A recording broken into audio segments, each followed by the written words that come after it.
Hello everyone, welcome to our webinar on accelerating your CFD design with new features of COMSOL Multiphysics. My name is Arpad Forberger and I'm an application engineer at GAMAX Laboratory Solutions Ltd. Today we are going to take a look at COMSOL and how you can gain the full potential of its advanced features for fluid dynamics simulation problems. I will walk us through some models to give you a chance to see the software up close and see how it might help you in your work. COMSOL is a multiphysics modeling, simulation and application design environment where all of the steps of a simulation are integrated into one user interface, from the initial setup to the solvers to post-processing to putting together a custom-built application. A COMSOL model allows you to couple together physical effects the way they are in the real world, which we refer to as multiphysics. Once you have completed your COMSOL simulation, the software also allows you to create a customized app from the model, which enables you to deploy the analysis capabilities and results to collaborators, customers, or even colleagues around the world. This is our product suite. We have add-on products that can be combined with the COMSOL Multiphysics core package to enable simulation of specific physics phenomena across a range of application areas. These can all be combined with each other. We have modules for electrical, fluid, heat, mechanical, acoustics, and chemical simulations, as well as several multi-purpose modules and tools for interfacing with external software. COMSOL is very flexible. It contains many predefined physics interfaces, but also allows you to define your own custom physics and equations. And today's webinar is focusing on features of the CFD module, but there are also other branches. If you want to create mixers, simulate mixers, there is the mixer module, or the pipe flow module if you would like to simulate very thin structures, long and thin structures, let's say a pipe system, and there are other branches like the microfluidics module and the molecular flow module. I wanted to start with the news in the studies and modeling tools. These are pretty useful for accelerating your CFD simulation in general. Since a few years now, we have had an algebraic multigrid solver, a type of iterative linear solver that can be used for a number of applications, and the most important one is CFD. Since the last 5.3 release, we have seen up to 40% performance improvements. When you use a nonlinear solver the geometric multigrid method, the GMG method, has up to 20% performance improvement. When you use a nonlinear solver in COMSOL, you get the option of using a direct linear solver or an iterative solver. When you use the direct linear solver, you will now see up to 30% improvement, thanks to the fact that we are reusing the reordering between each iteration. And what is really useful and helpful for the users, that the moving mesh has moved under definitions, under components in the model tree. It was previously available as a separate physics interface, but now it has been elevated to a more central location. This makes it easier to set up multiphysics problems that use a moving mesh. Okay, and the most important features for us for accelerating our design and reducing simulation time are the following that I would like to highlight in this webinar. Automatic wall treatment, I will talk this later, a few steps later. Generating new turbulence model interface, a fully developed flow inlet condition, all turbulence models available for multi-phase flow, rotating machinery for all flow interfaces are available, and aggregated multigrid solver is available for CFD problems. And the time-dependent problems has been improved, so we have a very nice gain in computation time. So going on with the automatic wall treatment, this is a new functionality for wall-bounded turbulent flows. allows for the automatic switching between a low Reynolds number turbulence model formulation and wall functions when solving your model. This functionality is available and is selected by default for the following turbulence models: algebraic Y plus, LWEL, like the zero equation, so-called algebraic turbulence models, and also available for the K omega, SST, low Reynolds number K epsilon, Spalart-Talmars, and the V squared F models also. If the mesh resolution close to the wall is adequate, then a low Reynolds formulation is used. Yet, when the mesh is too coarse, wall functions together with the selected turbulence model are automatically used instead. Switching between the two can occur in the same model. The functionality for automatically treating walls for turbulent flow provides the accuracy allowed by your mesh resolution, while also inheriting the robustness that is provided by wall functions.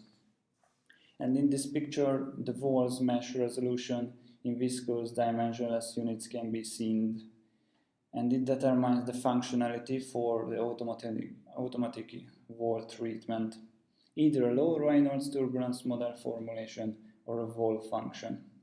The lower the value of the viscous dimensionless units, the higher the wall's mesh resolution and applicability for using a low Reynolds turbulence model formulation. The generating new turbulence model from an existing one, I will use a very simple geometry to set up in live how it looks like. We have an inlet on the left side, an outlet on the right side, and we will use some boundaries inside our domain. So there are some nice features where you don't need to model and draw thin structures. Instead, you can use boundary conditions like an internal wall or a fan or a screen or a outlet boundary. So if we go to a two-dimensional problem and we go to the physics, to the fluid flow branch, single phase flow, turbulent flow, and let's say start with a K epsilon as an initial guess, then we can set up a stationary solution, and with very few settings we can use the solution of this initial physics interface as an initial guess for a more complicated one. So the geometry will be quite simple, so we will draw a simple rectangle with a simple line. This will be our internal wall. For material we will add water. This is our only material here. So we have one physics interface, a K epsilon turbulence model is used. As the picture indicated on the left side, we will have an inlet boundary condition. And instead of using a velocity, we have a new option to use the fully developed flow. Later I will talk a bit detailed on this, what does it mean here. So we use a fully developed flow as an inlet condition with an unit velocity settings. We have an outflow on the right side to zero pressure, but there are also other options if you want to add, let's say, a grill on the right side or a screen. That's also possible, so you don't need to physically draw the thin structure. You can apply a boundary condition instead. And the same goes for internal walls. We have a boundary condition for that one. Because we have a very thin wall here, we can add as a boundary condition, so you don't need to create 2D mesh, only a line segment mesh is enabled here. And as a new feature, you can see an exclamation mark at the boundary condition, because currently the selection is empty, so COMSOL warns you that some of the selections is empty. So we select this line segment as an internal wall. So we have one boundary on the left side as an inlet, an outlet on the right side, and an interior wall. Okay, that's all, and we go for solving as a stationary study.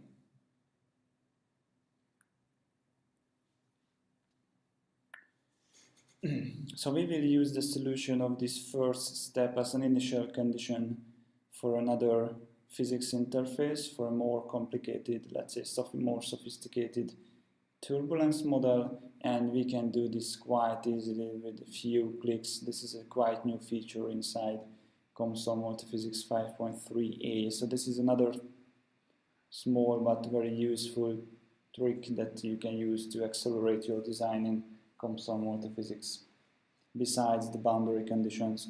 Okay, so we have the solution, we have some nice default plots. One is, of course, the velocity plot here.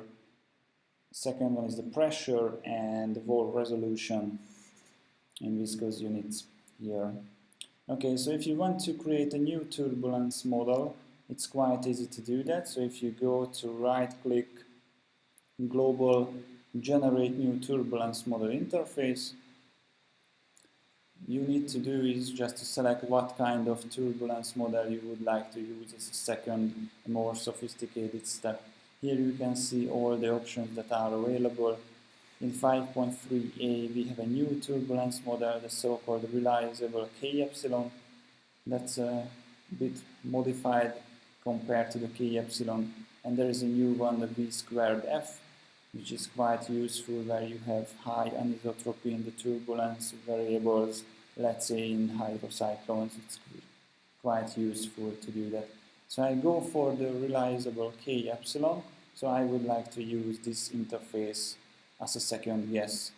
The same stationary solver and the initial values will come from study 1. Okay, so we create a new model, and now this new physics interface is generated, a new study node is generated, and if we go to the stationary subnode, you can see that the initial values are set up correctly based on the solution of the first study node. Okay, so the first solution takes roughly 37 seconds to solve. So now we solve the second one. And now, because we have a very nice initial condition, the solution of this second physics interface will be much faster.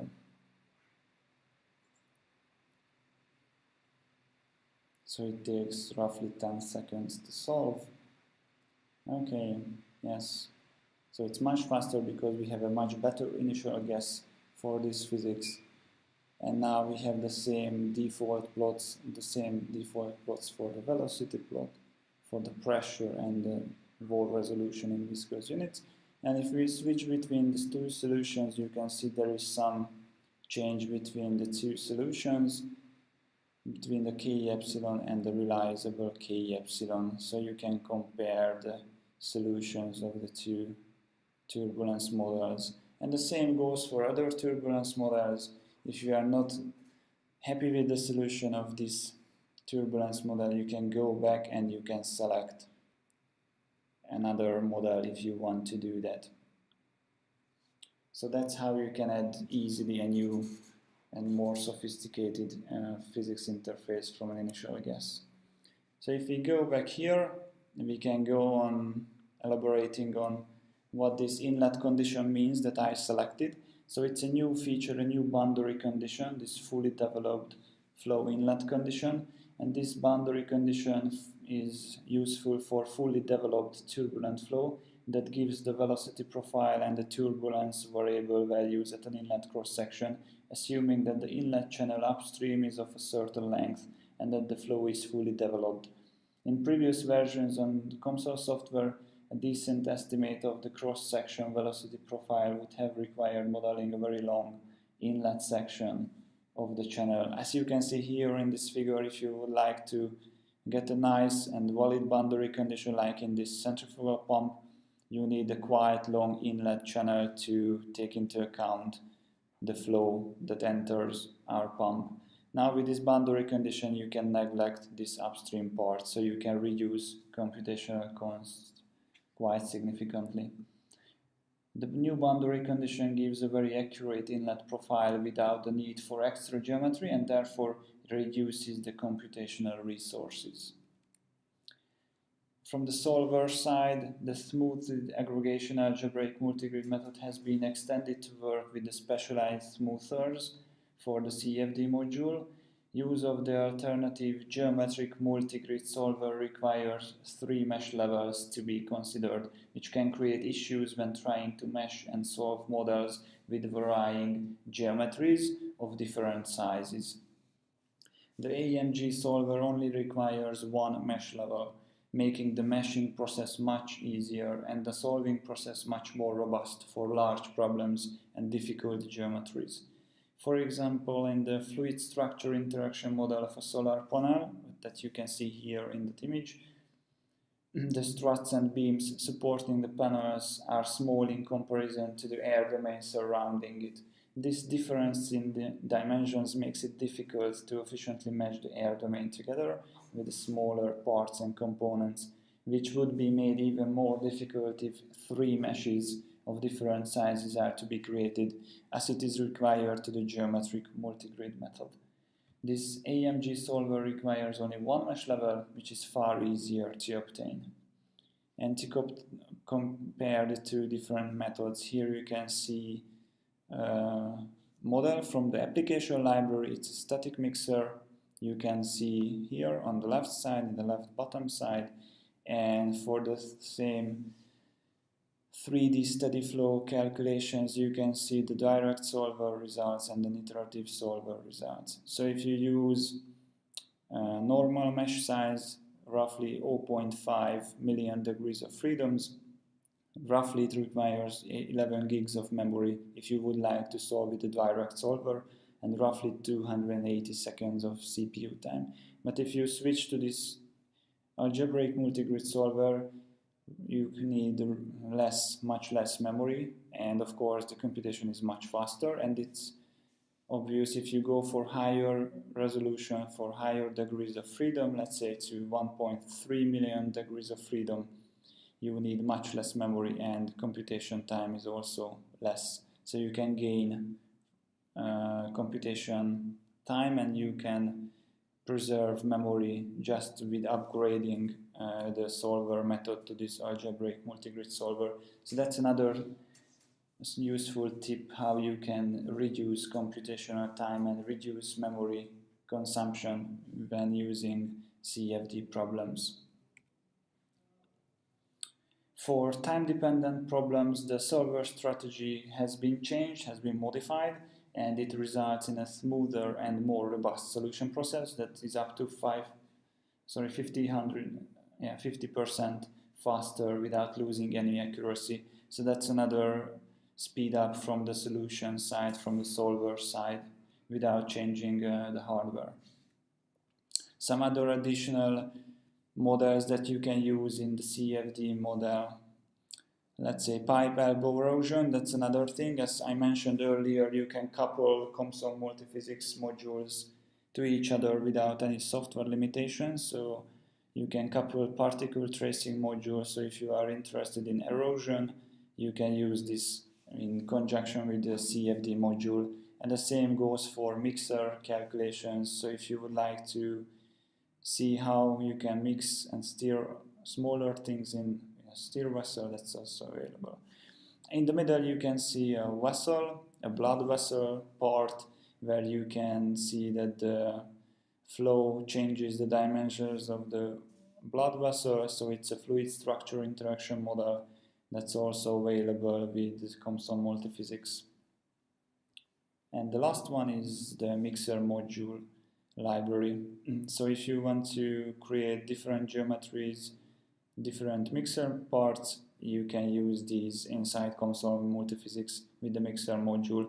And if you want to increase your efficiency in COMSOL, you can use the part libraries, so you don't need to draw the geometries from scratch. So if you go to geometry, part libraries, you can simply import these parts from the library. These are parameterized geometries, so you can speed up building up your model quite easily. And of course you can save your own geometries into this part library and you can share it to others. So that's another way how you can increase your computational efficiency here. So one thing is on the solver side, which is a big improvement. So if you switch to the algebraic multigrid solver, that can speed up your computations significantly. and you can use advanced boundary conditions. We had very limited time to mention a few of those boundary conditions, so you can find out more at comsol.com, or if you need more information you can contact us at our website or write us to our email addresses directly. And of course you can ask for a trial version, so you can try out yourself all of these versions and features. Now I wrap up my presentation. You will be sent the follow-up email and the recorded webinar also, so you can recap everything that has been heard and seen here. And I want to thank you for your attention and see you in our next webinar that will cover heat transfer in COMSOL Multiphysics. Thank you and see you next time.